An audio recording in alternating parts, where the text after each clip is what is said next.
Madame, Monsieur, bonjour. Merci de nous rejoindre à la une de l'actualité de ce 31 décembre. Le bilan des activités de la diplomatie algérienne en 2024. L'Algérie, qui a depuis toujours été au service de la paix, a consacré son mandat en tant que membre non permanent au Conseil de sécurité à la défense des causes justes.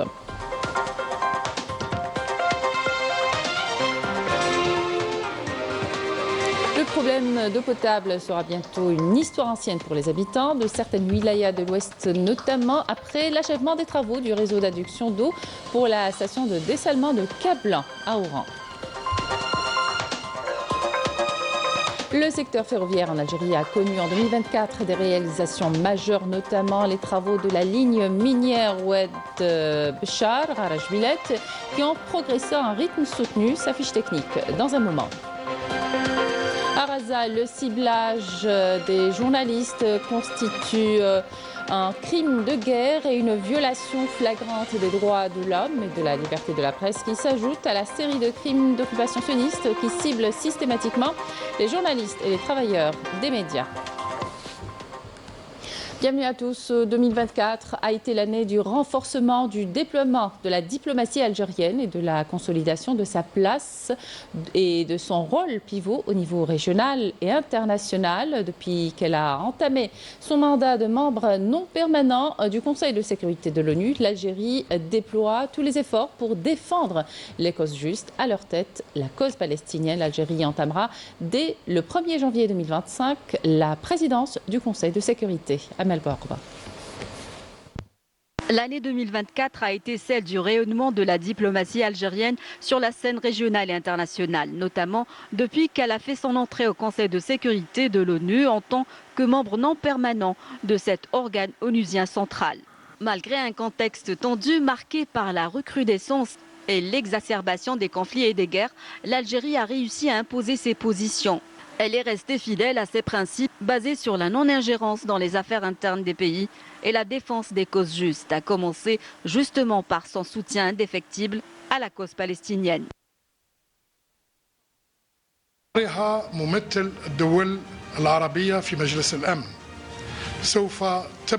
En tant que représentant des pays arabes au Conseil de sécurité de l'ONU, l'Algérie œuvre sur instruction du président de la République, Abdelmadjid Tebboune, à défendre les causes justes dans le monde. À la tête des priorités, la cause palestinienne.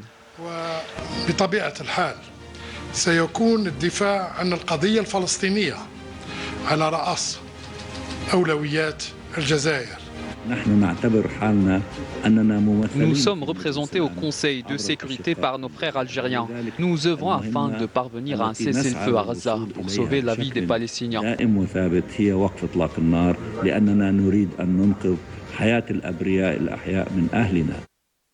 Ce retour en force de la diplomatie algérienne s'est illustré par l'organisation de multiples événements clés, du sommet arabe au sommet du gaz, en passant par des manifestations sportives, autant d'événements phares et d'initiatives qui confirment le leadership de l'Algérie, de l'aveu même de nombreux observateurs. L'Algérie demeure toujours aux côtés du peuple sahraoui. La position de l'Algérie tire sa force et sa légitimité des constantes irréfutables du droit international, défendant les causes justes. L'Union africaine soutient cette position.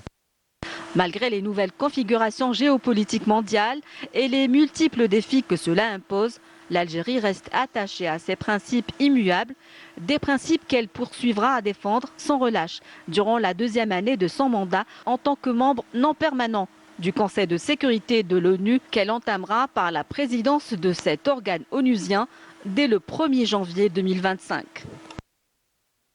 Je vous le disais en titre, le problème d'eau potable sera bientôt une histoire ancienne pour les habitants des wilayas d'Oran, de la Besse Mascara et même la wilaya de Relizane. Le réseau d'adduction d'eau pour la station de dessalement de Cap-Blanc à Oran est fin prêt. Les travaux de raccordement ont été réalisés dans les délais impartis par des entreprises algériennes et des compétences 100% nationales. Il faut savoir qu'en plus du projet de la réalisation de la station de Cap-Blanc, 4 autres stations sont en cours de construction dans les wilayas d'Attarf, Boumertes, Bjaya et Tipaza. Marine Damis.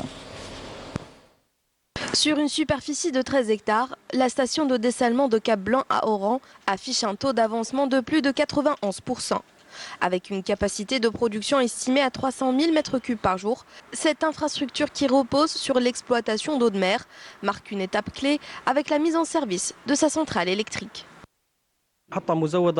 Cette station est équipée d'une ligne de haute tension, d'une station d'isolation électrique au gaz, de postes de distribution électrique et de 2 transformateurs d'énergie.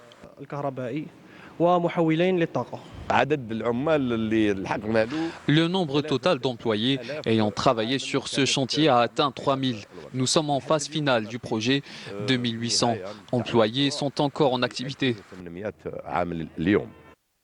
Cette infrastructure essentielle vise à renforcer les capacités hydriques de l'Algérie et à garantir l'approvisionnement en eau potable pour la population. Sa mise en service est prévue pour le mois de février prochain. Selon les essais qui seront achevés d'ici le mois de janvier, le traitement d'eau potable débute à partir du mois de février. Et cela s'inscrit dans le cadre de la réalisation de 5 stations de dessalement d'eau de mer d'une capacité totale de 300 000 m3 jour, conformément au programme tracé et aux directives du président de la République.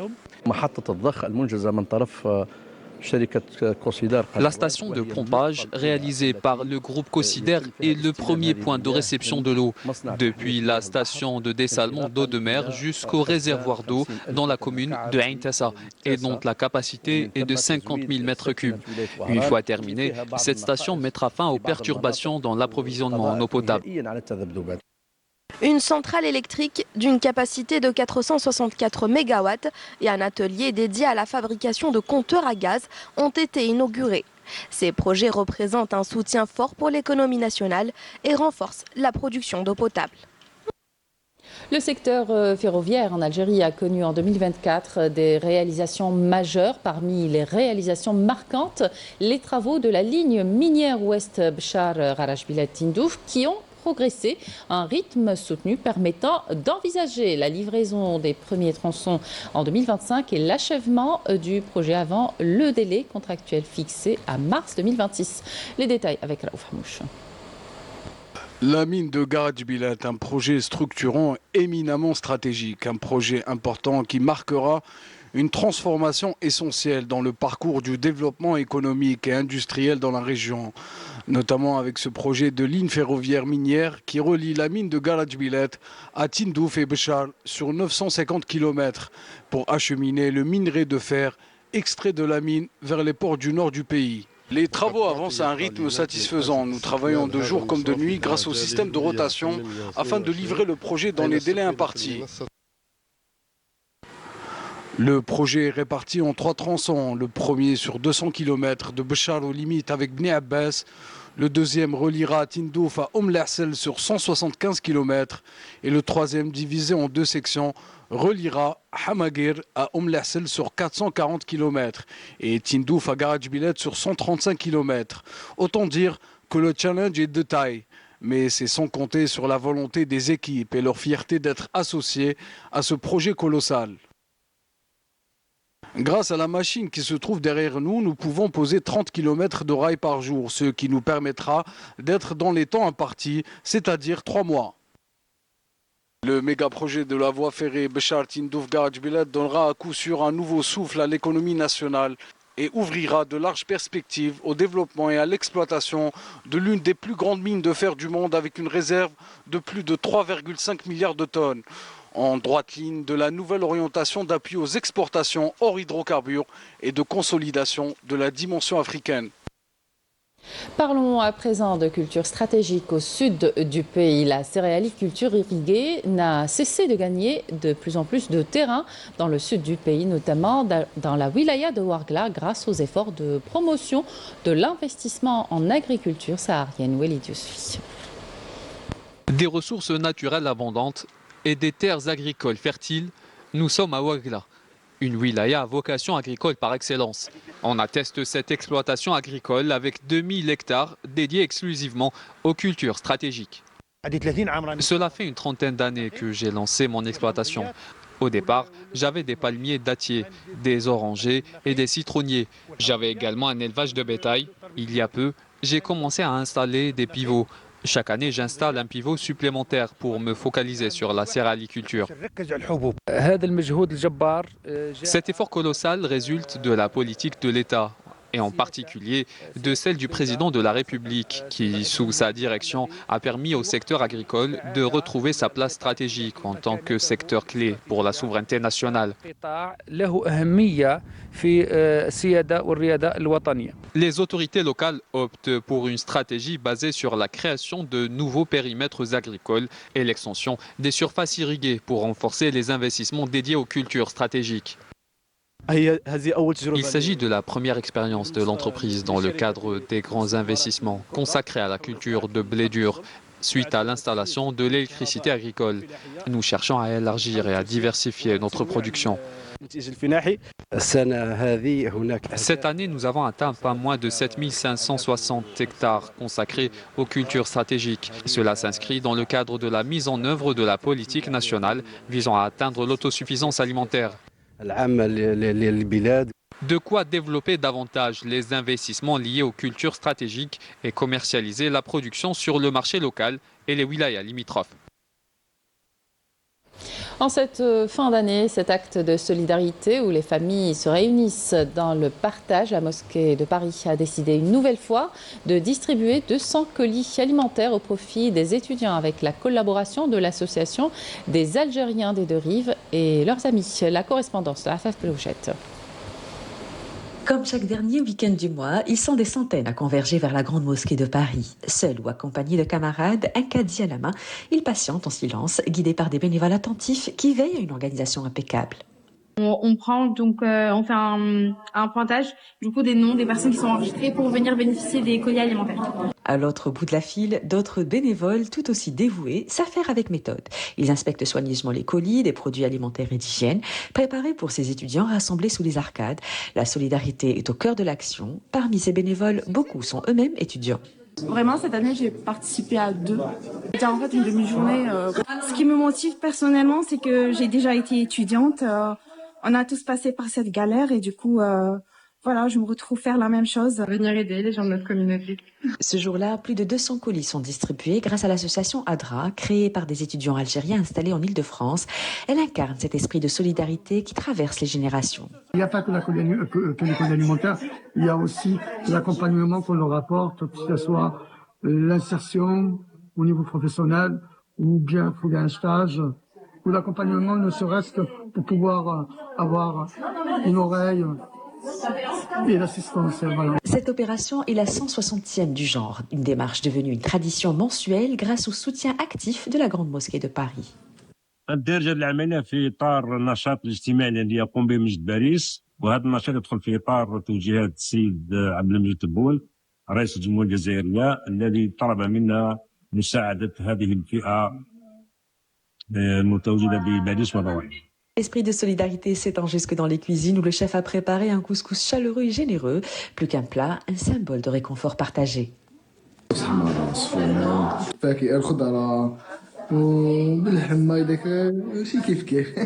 Chaque mois, cet élan de solidarité dépasse le simple don.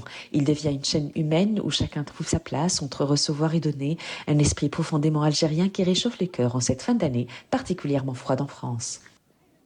Au Maroc, les pratiques répressives se sont intensifiées depuis la signature des accords de normalisation avec l'entité sioniste. Le peuple marocain solidaire avec la cause palestinienne continue de battre le pavé à travers des manifestations pacifiques malgré les intimidations et la répression. La condamnation de 13 militants marocains à 6 mois de prison avec sursis est devenue le symbole d'une répression dénoncée par de nombreuses organisations et par le peuple également. Walid Yousfi. Les services du Marzen emploient des techniques sournoises pour réprimer les opposants et défenseurs des droits humains et les réduire au silence. Les condamnations de 13 militants marocains à 6 mois de prison et à une amende par une justice qui recourt à des procès inéquitables pour museler toute voix critique continuent de faire réagir l'opinion publique marocaine. Ces militants, connus pour leur opposition à la normalisation avec l'entité sioniste et leur soutien à la cause palestinienne, sont devenus le symbole d'une répression dénoncée par de nombreuses organisations. Le mouvement BDS Maroc a fermement condamné ces verdicts qualifiés d'injustes, dénonçant par la même occasion les formes de répression et d'intimidation utilisées par les autorités marocaines pour museler toute opposition à la normalisation. BDS Maroc a rappelé l'hypocrisie des discours officiels prétendant soutenir la cause palestinienne, tout en établissant des alliances militaires avec l'entité sioniste. Le groupe d'action nationale pour la Palestine a pour sa part dénoncé des atteintes graves à la liberté d'expression et au droit de manifester pacifiquement.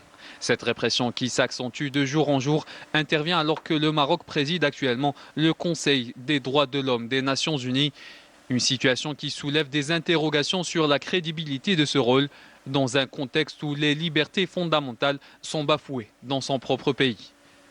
Les pratiques répressives se sont intensifiées depuis la signature des accords de normalisation avec l'entité sioniste. Un véritable écosystème de répression est ainsi créé par le Marzen, ayant pour but de museler les voix critiques, mais aussi d'effrayer tous les potentiels détracteurs. Le peuple marocain, solidaire avec la cause palestinienne, brave le danger et continue de crier son refus des accords de la honte. Le représentant permanent de l'État de Palestine auprès des Nations Unies, Riyad Mansour, a adressé 3 lettres identiques aux responsables onusiens dans lesquelles il a déploré l'attaque de l'occupationniste brutale et délibérée contre la bande de Gaza, notamment la destruction d'hôpitaux et du système de santé et le ciblage de médecins, du personnel médical et d'autres travailleurs humanitaires. En effet, les bombardements visant les hôpitaux ont anéanti le système sanitaire dans le nord de la bande de Gaza, exposant les civils à un risque inacceptable d'être privés de soins vitaux. Sachez aussi que le bilan de l'agression génocidaire sioniste contre la bande de Gaza s'est alourdi à plus de 45 500 martyrs et plus de 108 000 blessés depuis le 7 octobre 2023. Toujours à Gaza, le ciblage continu des journalistes constitue un crime de guerre et une violation flagrante des droits de l'homme et de la liberté de la presse qui s'ajoute à la série de crimes d'occupation sioniste qui ciblent systématiquement les journalistes et les travailleurs des médias. Le dernier en date, le ciblage d'un véhicule de diffusion de la chaîne de télévision locale Al-Quds Today au camp de Nusayrat, ayant tué 5 journalistes qui accomplissaient leurs devoirs journalistiques et humanitaires. Mejda Jahmoun.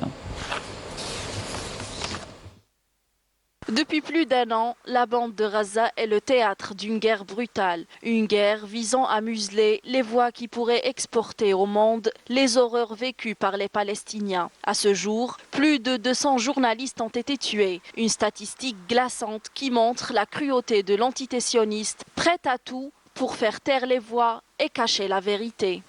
Les derniers en date, 5 journalistes travaillant pour la chaîne Al-Quds abattus par une frappe aérienne sioniste ce 26 décembre 2024 près de l'hôpital Al-Aouda dans le camp de réfugiés de Nusayrat. Les victimes étaient à bord d'un véhicule clairement identifié comme appartenant à la presse. Ces journalistes n'étaient pas armés. Leur seule arme racontait l'indicible. Les exemples sont nombreux. L'on citera Ahmed Louh, caméraman à Al Jazeera. Il a perdu la vie dans une frappe aérienne au camp de Nusayrat. Mohamed Salhi, un autre journaliste indépendant, abattu près du camp de réfugiés d'El Bouraïj par l'armée sioniste. Rochdi Sarraj, lui, a perdu la vie dans une frappe alors qu'il se trouvait chez lui. Mohamed Abou Hattab aussi a péri avec 10 membres de sa famille dans un bombardement dévastateur.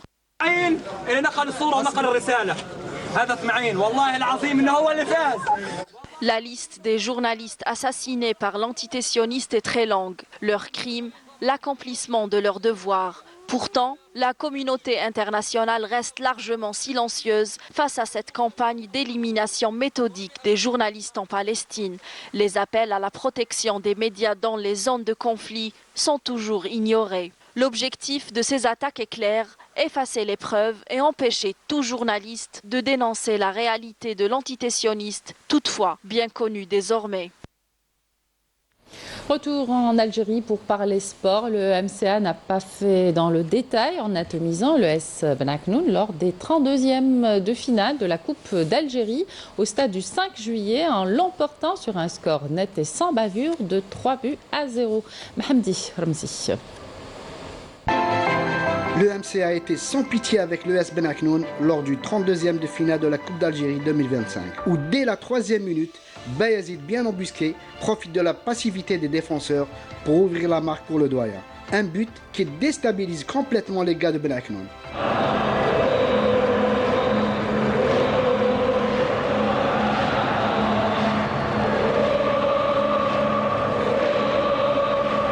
Amorphe, le leader de la Ligue 2 Centre-Ouest, prendra l'eau de toutes parts, et ce, à cause de ce diable de Msoussa sur le côté gauche qui met dans le vent deux défenseurs, centre, qui près du plat du pied permet au Mouloudia d'aggraver la marque à la 19e minute. À la 43e minute, Bayezid enfoncera le clou après une mauvaise relance du gardien Chaouch en inscrivant son second but de la soirée, le troisième pour la MCA qui passe en 16e de finale de la Coupe d'Algérie avec un score net et sans bavure de 3-0 et qui rencontrera le vainqueur du match entre le CRB et le CR Zaouia qui aura lieu le 6 janvier prochain. Pour terminer, on vous propose une destination touristique pour vos vacances d'hiver ou pour vos petites escapades du week-end. El Beria, qui se démarque comme un choix privilégié avec de nombreux endroits à visiter, dans la forêt Canastel ou encore le célèbre fort de Santa Cruz, le plus visité à Oran. Niché sur les hauteurs de la ville, le fort offre une vue imprenable sur la ville. Salim Houari et Mejda Tchahmoun nous font la visite. C'est les vacances d'hiver et ce ne sont pas les sites touristiques qui manquent pour prendre un bol d'air et se changer les idées en famille ou entre amis. Le fort de Santa Cruz figure parmi les incontournables, un lieu chargé d'histoire qui séduit les visiteurs par l'atmosphère unique qui y règne et la vue magnifique qu'il offre sur la baie d'Oran. C'est l'occasion de découvrir les sites touristiques et les monuments historiques. Ici à Santa Cruz, cet endroit est appelé Moulay Abdelkader. Il est idéal pour passer de bons moments en famille.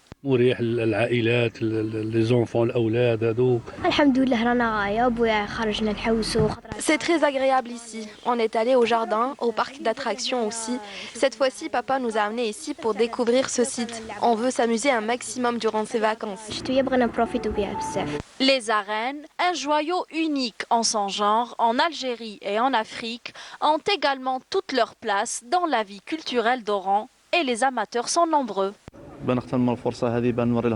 Je suis venu avec ma femme et mes enfants pour leur faire découvrir Oran. Nous avons visité plusieurs endroits et c'est autour de ces arènes. Nous avons visité l'arène, le front de Santa Cruz, le front de mer. Il y a beaucoup de sites à découvrir durant ces vacances. Il est primordial d'emmener les enfants à la découverte des sites historiques. Cela leur permet de connaître l'histoire de leur pays. Et pour ceux en quête de tranquillité et de détente au cœur de la nature, les nombreux parcs et jardins publics offrent l'escapade idéale. Il y a beaucoup d'endroits à découvrir à Oran, comme les sites archéologiques, les forêts. Je suis venue de Tiaret avec ma famille pour visiter Oran. Nous sommes allés au parc d'attractions, en forêt aussi. Et maintenant, on visite le fort de Santa Cruz. Avec ses innombrables sites touristiques, culturels, historiques et naturels, El Beria a tout pour plaire. Son charme séduit les visiteurs des quatre coins du pays. Et c'est la fin de cette édition. Merci de votre attention et excellente suite des programmes sur Canal Algérie.